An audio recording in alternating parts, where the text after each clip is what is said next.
Well, guys, it's hard to believe this is the last session in this first run of 33, A Man and His Design. We have covered a ton of ground. We've covered a lot of ground, but the amazing part is that we're not done yet. We still have one more session left to really begin to look at the seasons. I know, Terrence, you're up. I'm excited about that. Yeah, me too. You know, the important thing we're going to learn today is not just to identify the seasons of a man's life, but how we can prepare for them. You know, the key is, how do we transition from season to season? Because the way we transition, if we transition well, that sets us up for success in the next season of life. That's great. I can't wait to hear it. I'm excited about it.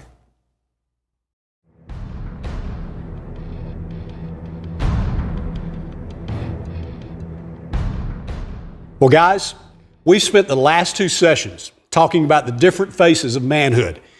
We discussed the king, the warrior, the lover, and the friend. It's the idea that your manhood can't be just one-dimensional. It needs to be able to express itself appropriately given different situations. Now, men who are on the path of authentic manhood are not only aware of the different situations in their life, they're also aware of the different seasons of life. You can't just run the same play over and over again. What worked in your 20s won't necessarily work in your 40s and 50s. If you were about to set out on a journey into unknown territory, it wouldn't be too smart to begin without a map of some kind. That would be foolish. It could prove to be costly and even dangerous. You'd want to know what opportunities and threats are ahead. You'd want to know where others failed so you could avoid the same mistakes. And you'd want to know which paths led to success so you could chart your course and follow in their steps. So, in this final session of this leg in our journey, we're going to give you just such a map that will help you navigate the different seasons of your life. Living out authentic manhood in life hinges in large part on our ability to know what season of life we're in, what needs to be prioritized in that season, and what opportunities and threats that season presents. Life is more than just living from day to day. It's made up of back-to-back-to-back seasons of life. We need to fully understand the importance of recognizing specific life stages. So we want to give you 4 key ideas that help us smoothly transition through these seasons. First is the idea of reverse engineering. This term originally became popular through military and commercial espionage. A business or an army wanted to match the innovative features of one of its competitors. So what did they do? Well, they acquired or they captured their competitor's product. And then they broke it down into its parts to figure out how they could reproduce it themselves. It's basically the concept of beginning with the end in mind. As men, we must figure out where we want to go, where we want to end up in life, and then determine the steps to get there. One thing that can help us along the way is examining the lives of godly men who have gone before us. How did they get where they are? It didn't just happen for them one day. So what we do is we apply our own reverse engineering. We examine the product of their lives and break it down into its parts. And we figure out how we can make some of the same strategic moves that they made.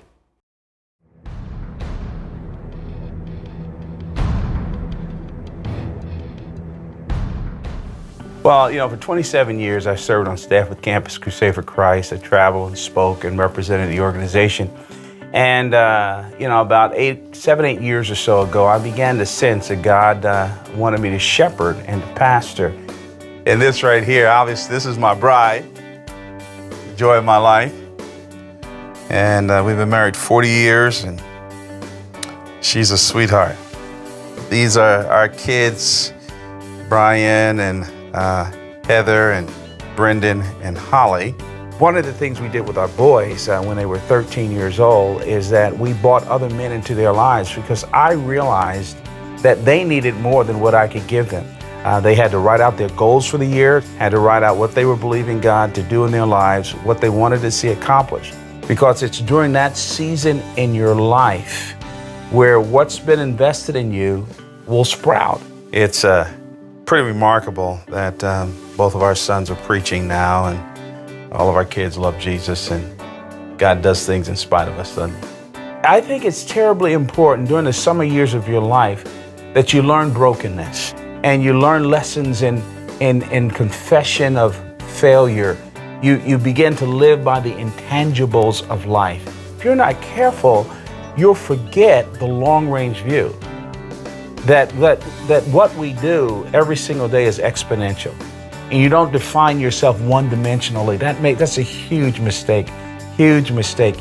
We paint ourselves in the corner and we start defining ourselves based on our jobs or how many zeros I have in my paycheck or all these other external things. While I'm working, I glance at them and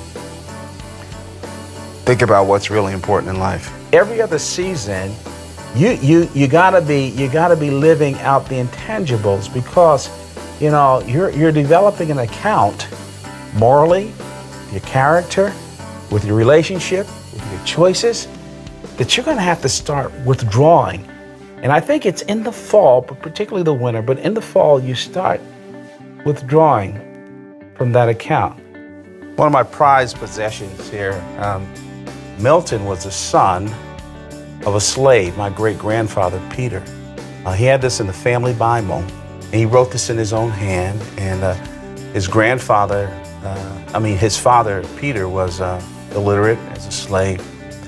But I look at this sometimes and I read those names and I think of the prices that they've paid and the integrity of their lives. I think the winter season of a man's life is called the patriarch season, and that's the Bible celebrates that time. And patriarchs, and this ought to be a time in our lives when we prepare a generation for a time that we cannot see. One of the things that I've learned as I've gone through these seasons in my life, number one, you need to be a learner, to journal and learn. And then number two, this sounds like a negative word, but it's a powerful word.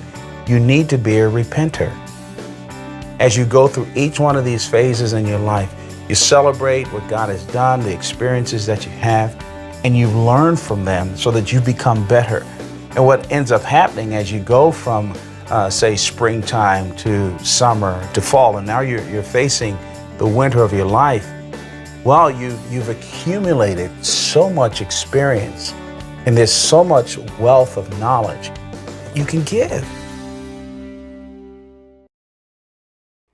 And that leads us to the second key idea. It's the power of mentorship. Each of us needs to have men in our lives who have already experienced the season of life that we're in right now. So if you're in your 20s, you would be wise to have a man in his 30s or 40s who can advise you as you develop vocational skills and start a family. If you're in your 40s or 50s, you would be wise to have men in their 60s and 70s helping you prepare for the transition into those years. The third key idea is that of transition. According to the experts, men undergo very predictable transitions between certain stages of life. And in these transitions, men often feel restless. They feel unsettled and insecure. They experience a very real need to reevaluate themselves or reinvent themselves if they're going to feel a sense of worth in the next season of life. Guys, since we know these transition periods are coming, we would be wise to plan for them. So in this session, we're going to point out the major transitions to you and offer advice on how you can manage them well. We also need to be aware that those around us will also undergo transitions. The needs of our spouse and our children will change with each season, and we need to be in tune with those needs. Are you still treating your teenage children like little kids? Are you helping your wife prepare for the empty nest years that are ahead? Wise is the man who is aware of the transitions his family is going through.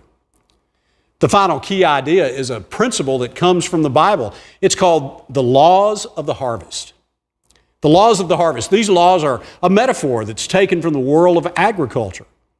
The first law is we reap what we sow. The second is we reap more than we sow. And the third is we reap in a different season than we sow.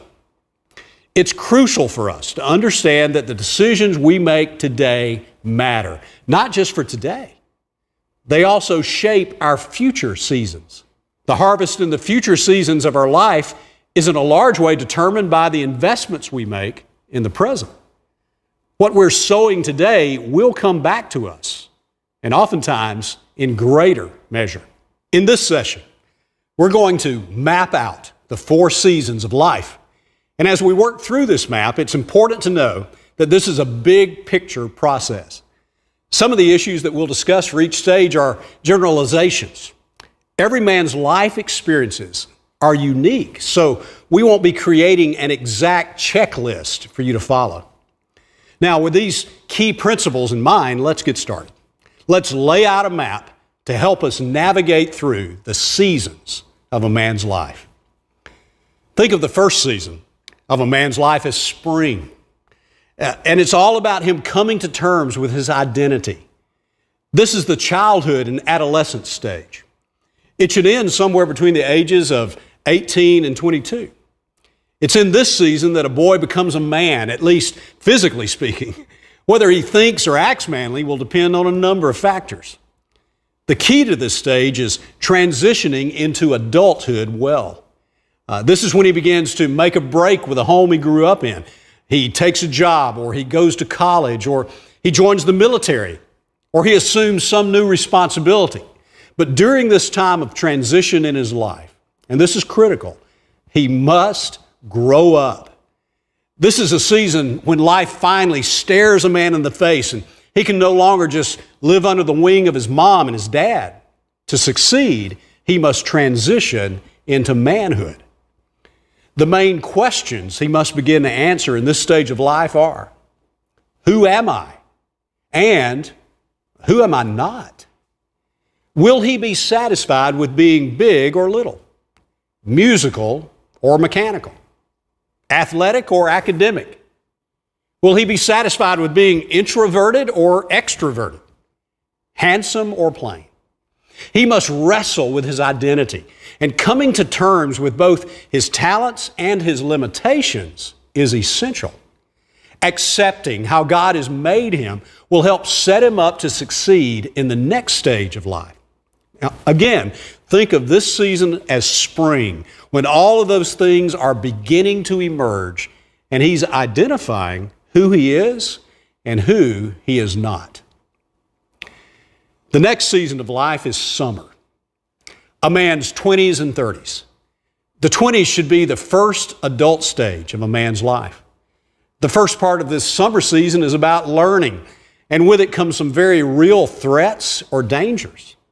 For a lot of guys in their 20s, there's the danger that they'll get lost in an extended period of adolescence and pursue boyish behaviors indefinitely. In effect, to never grow up. But we learned in previous sessions that extended adolescence is not an option for authentic manhood. Another significant danger for a man during his 20s, and this applies to every stage really, but especially here, is how he handles his sexual energy. He must decide, is this sexual energy going to dominate me, or am I going to use it in a principled manner? Is passion going to be something I use, or does it use me? Just about every man will agree this. Sexual intensity is always part of a man's life. I mean, ask some of the older guys, okay? Whether you're 20 or 80, lust is a factor. The question is this: is sexual energy going to be our friend or our master? The Apostle Paul makes it pretty clear for us in 1 Thessalonians. Listen to what he says, chapter 4. He says, "For this is the will of God, your sanctification, that you abstain from sexual immorality, that each one of you know how to control his own body in holiness and honor, not in the passion of lust like the Gentiles who do not know God." Now, does that mean that you can't be sexual? Not at all. This is not a disclaimer on sexual energy. It's a disclaimer on sexual immorality. There's a difference. God created sex, and it should be enjoyed. And it should be one of the great blessings of marriage. But it has to be handled in a principled manner. Otherwise, it becomes your master, and you become its slave. If that happens, it will do great harm to a man, and he'll find himself dealing with the damage later. Those are two very real dangers that must not be ignored. But this season also brings with it a major opportunity. And that's the opportunity to learn. To take your first professional steps, to try your first job, to make your first professional mistakes and to learn from them. You should prioritize learning and development over all other variables, such as money or city of choice. This is a time to take risks and to seize opportunities. Some of the key questions for your 20s include, what do I want out of life? Where will I distinguish myself professionally? How am I different from my parents? What do I really believe? What skills do I still need to develop? Author Gordon MacDonald says that the mother of all questions for your 20s is this: around what person or conviction will I organize my life? MacDonald says this, he says, one must identify an organizing principle that will bring the pieces of life into order. For those of us who are pursuing authentic manhood, we know that principle is really a person. It's Jesus Christ, His saving power, His call, and His teachings. The second part of this summer season is in your 30s. And this is typically when a man begins to hone in on a vocation and start a family. While your 20s should be a season of learning, your 30s is where you really begin to see growth in those areas. This is the time to perfect your skill set, to start logging hours in your craft, whether it's plumbing, building, investing, consulting, or whatever. The 30s are about growth. You want to begin to distinguish yourself as an expert in something. Where are you going to add value in society? It's also typically in his 30s that a man begins a family. Having a wife and young children is a delight and a privilege for a man. But the increased responsibilities of a career and a family also bring unique challenges. It's in this stage of life that a man will be tempted to develop some bad habits, and they're hard to break. With the additional demands at work, well, he can quickly become a workaholic. With the increased relational demands of a wife and young kids at home, well, he can quickly become disconnected from God in character-shaping relationships with other men. And it can feel like a never-ending struggle just to keep his head above water. A key word to remember for this stage of life is margin. Working hard is a good thing.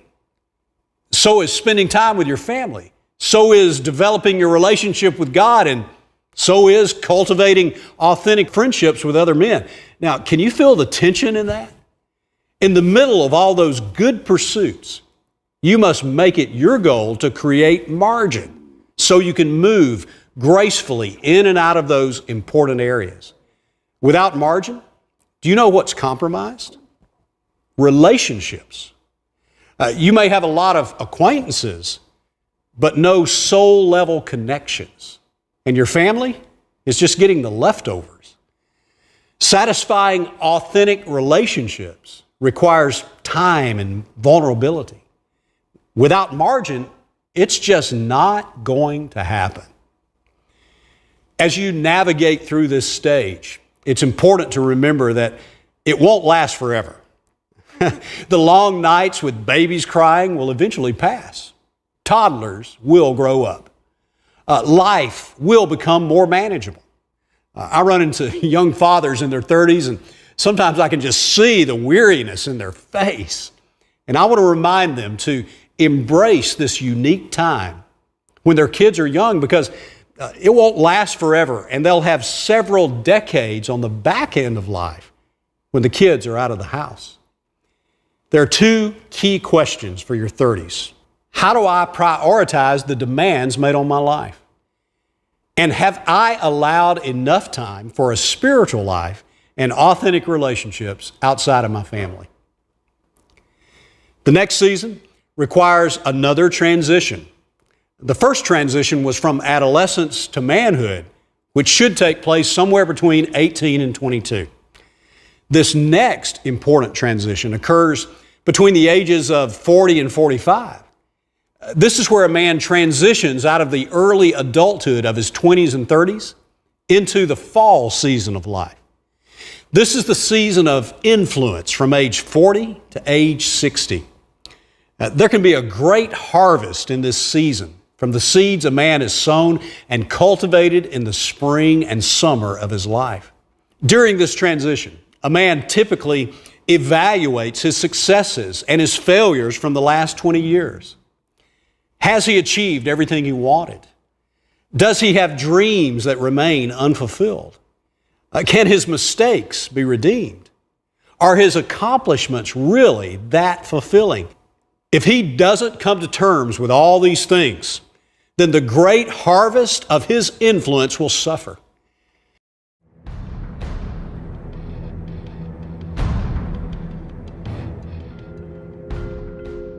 In the early years, the spring season of my life, as a child, I was real active in sports, good in school. I made straight A's and had a lot of friends around the neighborhood.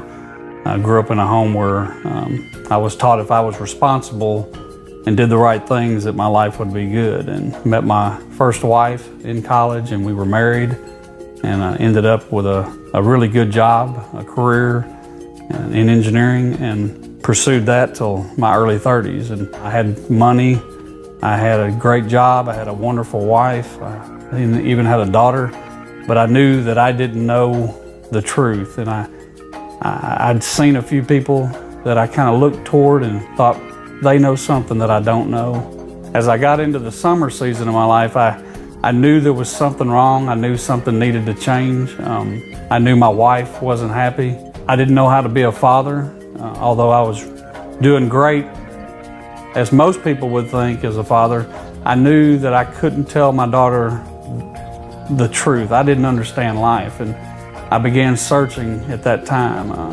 A lot of issues began to raise up in my life. I went through a divorce, and when I went through my divorce, I received several DWIs and was facing jail time or prison time if I didn't quit drinking. And my career continued to progress. I did outstanding at my job, was promoted several times. And about 2 years after my divorce, I can remember in a bar at 3 in the morning, calling out to God. It was the first night I'd drank in over 2 years.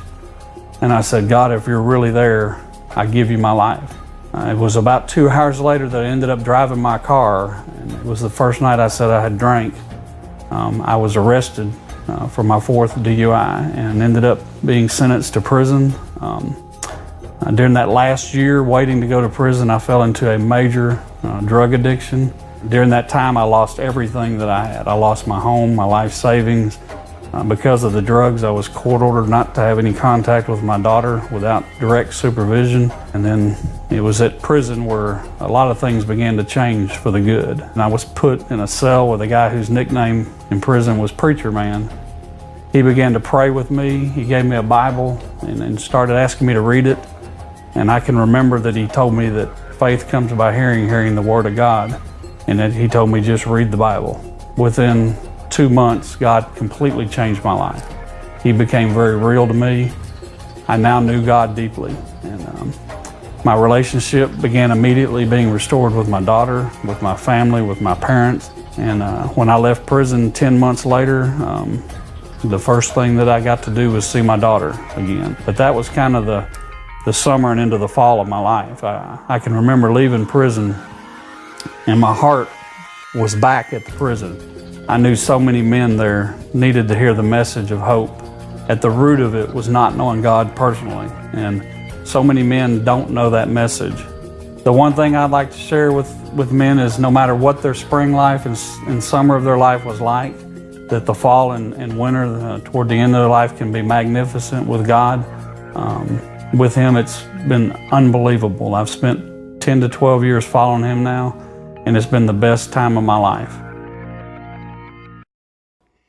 Men who don't transition well into middle adulthood usually fall to the major danger of this season, and it's a midlife crisis.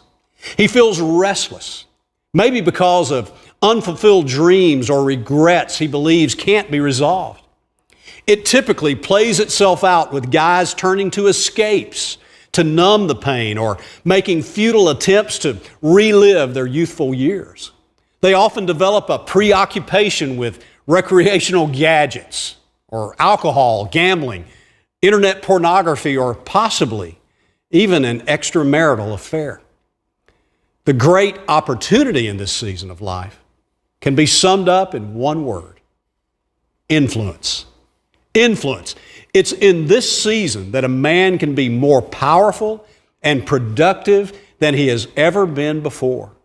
It is in this season that he's on center stage. David Levinson calls men between the ages of 45 to 60 the dominant generation. He says that the guys in this season create and implement the governing ideas in every sector of society, whether it's politics, business, religion, art, or science. If you're in this stage, then you have a certain level of influence. You are positioned to make a bigger impact for God and His kingdom right now, more than at any other season of your life so far. You have the incredible opportunity to accept the responsibility of your influence, to be creative, and to use your influence to lead courageously. Your 60s and beyond is generally considered to be the winter season of life. This is also known as the sage season. And this is the time when a man should be marked by wisdom, experience, and respect. That's what sage implies. Proverbs 20:29 says this. It says, "The glory of young men is their strength, but the splendor of old men is their gray hair." Well, there's more to that than just the color of his hair, okay? His composure, his maturity, and his insight should distinguish him. In this season of life, you are not perceived by younger men as a competitor as much as you're perceived as a champion who is qualified to coach them toward their successes in life. Many men in this season possess the confidence necessary to share openly with younger men about their failures as well as their successes. The greatest danger of this season is for a man to buy the lie that he can no longer contribute. He's got to realize that although he may be retiring from his career, he is not being released from his calling to invest in other men. He must realize he's not being put out to pasture and that he can make his greatest contributions at this stage in life. This is the ultimate season for creating and cultivating by blessing others. In fact, the major opportunity during this season of life is to take advantage of your flexibility. Oftentimes, this is when a man has more freedom than he's ever had before and can possibly direct his creative energy where he pleases. He can pour into younger generations. He can use his wisdom to create and guide projects that can impact a community or make a difference in the world. He has the flexibility to serve and to mentor others, to multiply his influence. Well, guys, as you look at this map, where are you right now? Whether you're in your 20s, your 40s, or your 80s, there are unique threats and unique opportunities that are present in each season of life. The main point is that you should live intentionally, not just wandering through life and reacting to it, but seeing what's ahead so that you can prepare for the bumps and the transitions and not miss the opportunities. Regardless of the season of life you're in, as men, we are all called to create and cultivate, not for a particular season, but for our entire life. We're called to follow the example of Jesus. We are created to live a life of truth, passion, and purpose. As men on a journey towards authentic manhood, we now know how to do that. Reject passivity, accept responsibility, lead courageously, and invest eternally.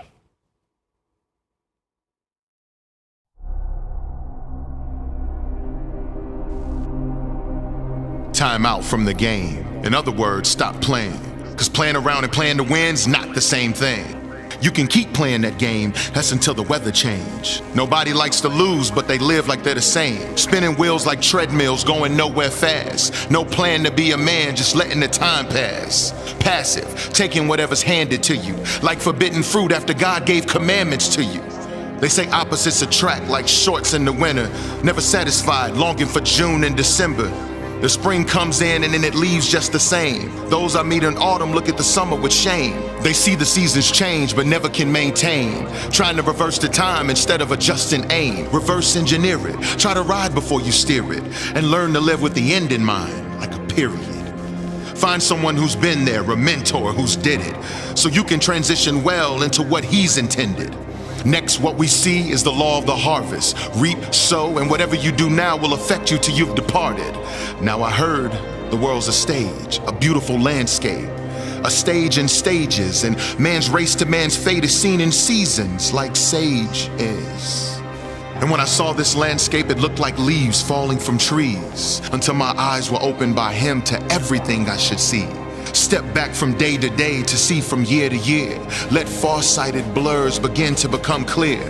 That's when I see seasons. Seasons. Don't waste your season. Learn to live with the end in mind. Don't waste your season. Learn to be one who'll find one who'll teach. Don't waste your season. Learn that each one lends itself to the next. Don't waste your season. Learn that each one has growth to reap. Don't waste your seasons. I refuse to let the 60-year-old me look back at the 20-year-old me like, what was he thinking? Where was the plan? And I refuse to let the kid in me look down at that future grown man. Don't waste your seasons. You have a responsibility as a king, lover, warrior, and friend to look at your time on this stage and its stages and be prepared for every one of them. So don't waste your season.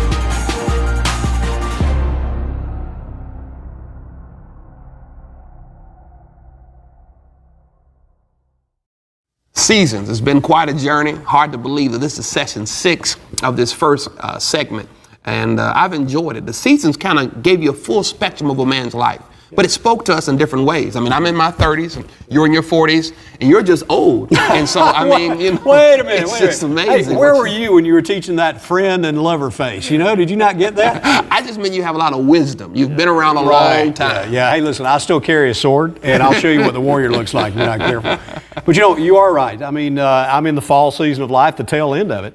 And so that's all about influence. And so I'm trying, you know, to lean into that and figure out how I can leverage that influence. And I don't waste a lot of time. I mean, you know, it's like, man, it's time to be courageous and step up and step into opportunities. As you were leading us through that, the two big words that jumped out at me were transition and anticipation. Sure. And you know, how well I anticipate the next season, and then how well I transition into the next season is huge in really engaging that season well. Most definitely. Yeah. At the core of this session is about living intentionally in every season of life. It kind of reminds me of the great quarterback receiver teams, you know, and those timing plays. I love watching those things because the quarterback anticipates. He knows when the receiver is going to cut, and so he throws the ball. The receiver knows when it's coming. He's expecting it. You know, I don't want to be the guy who gets hit in the back of the helmet with a ball. I want to anticipate what's coming. I've had some seasons where I felt like that guy for sure. Well, guys, we're at the end of a journey. I mean, we've been through these 6 sessions together, and I thought it'd be helpful if we maybe just kind of talked a little bit about, recap them a little bit. And I know you started us and kicked us off. Right. We started out with saying that manhood is in a state of confusion. And we unpacked how men don't know how to deal with their problems or their pain, their responsibilities, extended adolescence, went back in history and did with with some of the historical perspective, because that's where we are as men. It's confusing. It's in a state of confusion. Yeah. Session 1 really did help frame up our problems and how we got to where we are. And then in session 2, we started getting on the solution side, going all the way back to Genesis 1 and 2 and God's original intent for man. And we looked at how he modeled and mandated the create, cultivate, mandate. Yeah, then we moved into a clear and compelling definition of authentic manhood. We talked about how we reject passivity and we accept responsibility, lead courageously, and invest eternally. Yeah, and we kind of then pressed all that into what we call these 4 faces of manhood, this kind of multi-dimensionality. And I know in the very first one we talked about the king and the warrior, and talked about there in session 4 that the king leads with an integrity and the warrior fights for what matters most. Right, and then the friend, he pursues meaningful friendships. And then the lover, he in turn, he shares his heart. He's open about his heart. It's those 4 faces that make up the total authentic man that many of us try to alleviate from, but that's where it's found. Yeah, and then we finish by looking at the seasons of a man's life and how we need to live intentionally in every season. Yeah. Well, guys, thanks for taking this run with us. It's been an exciting run, but really it's just the very beginning. Here's where things become real for you, that you kind of step out of spring training and onto the playing field and really kind of press these truths and realities into your life. We've challenged you in each session to write down strategic moves. And now in this final session, we're going to ask you to create your action plan. And right there in your training guide, there's a place for you to kind of take your strategic moves and transfer them over into a 1-page deal that is your action plan. And this is your opportunity to press these realities, press these truths into your life and change your life and become a game changer for yourself and all those you influence and all those around you. Now, we've challenged you each session to find at least one other man, if not a couple of men, to become your teammates who can help talk into these things, press into these things, help you process them so that you can apply them in a way that changes everything about who you are as a man.